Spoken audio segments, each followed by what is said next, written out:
দুপুরবেলা বন্ধুরা সব কেমন আছে? আশা করি সকলে ভালো আছে। মানার কিচেনের সকলকে স্বাগত।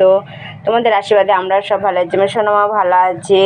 আজকে আমার রেসিপি দেখো, এঁচোড় চিংড়ি। এঁচোড়টা আমি সেদ্ধ করে রেখেছি, আলুটাও সেদ্ধ করে রেখেছি, আর এটা চিংড়ি আছে, এটা পোস্ত বাটা আছে, এটা আদা রসুন বাটা, এটা জিরে বাটা, এটা লঙ্কা, কাঁচা লঙ্কা কুচি, এটা হচ্ছে গিয়ে পেঁয়াজ, এখানে আছে দারচিনি আছে, তেজপাতা আছে, শুকনো লঙ্কা আছে, লবণ আছে, নুন আছে, হলুদ আছে।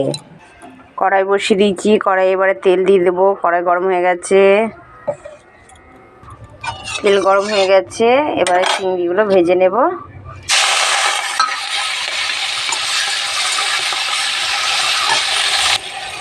চিংড়িগুলো লাল লাল ভাজা হয়ে গেছে, এবারে তুলে নেব।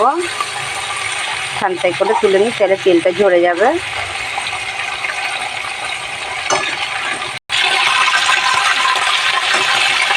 চিংড়িগুলো থেকে তুলে নিলাম।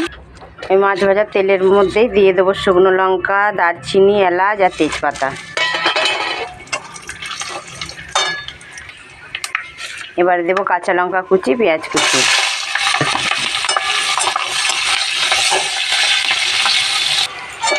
লাল লাল পেঁয়াজগুলো ভাজা হয়ে গেছে, এবারে দেবো আদা রসুন বাটা। আদা রসুনটা একটু তেলের সাথে ভেজে নেব। আদা রসুনটা বেশ পেঁয়াজের সাথে কষানো হয়ে গেছে, এবারে দেবো জিরে বাটা, গোটা জিরে বাটা এটা। এবারে দেবো লবণ, পরিমাণ মতো হলুদ, সামান্য একটু কাশ্মীরি গুঁড়ো লঙ্কা। এবার এগুলো কষে নেব।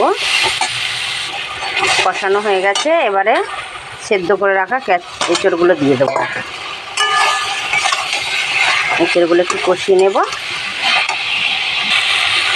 এঁচোড়গুলো কষানো হয়ে গেছে, এবারে দিয়ে দেবো আলু, সেদ্ধ করা আলুগুলো।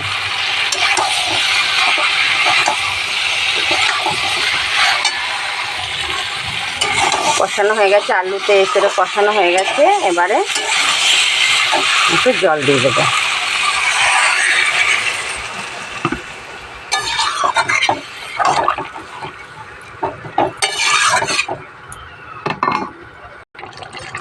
আলু দেখি সিদ্ধ হয়েছে কি?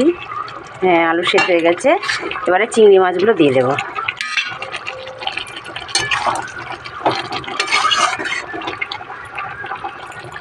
এবার দেবো পোস্ত বাটা।